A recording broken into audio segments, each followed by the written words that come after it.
Some of you are old enough to remember the decade 1967 to 1977. Those were the years of the Chinese Cultural Revolution, the years when Christian churches were burned and ransacked, and Christian books were burned.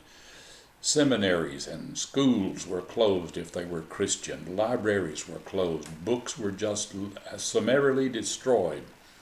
And Christian pastors were forced to either recant their faith or to go to a re-education center somewhere in China, and some never to be heard of again.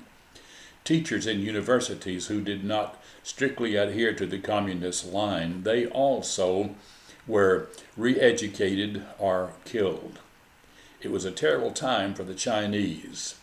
As their guidebook, they had something called a Little Red Book, the sayings of Chairman Mao Zedong.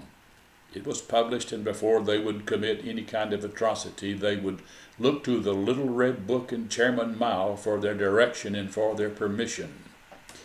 But it seems as though that Little Red Book has fallen into disrepute, and the current chairman of China has tried to distance himself from the Little Red Book, and so it's not hardly around anymore. But you know what?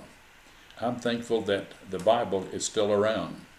The Little Red Book lasted not much more than a decade, but the Bible has been around for almost 3,000 years. I think of what the prophet said, "The flower fades, the grass withers, but the Word of God stands forever." I'm thankful that we have something more than a Little Red Book.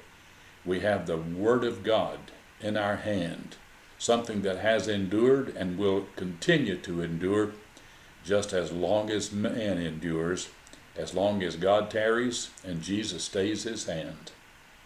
Thank the Lord for the Bible. Read it. Use it. It's been around for a long time. Thanks for watching Don Havel, today's Light and Love from Liberty.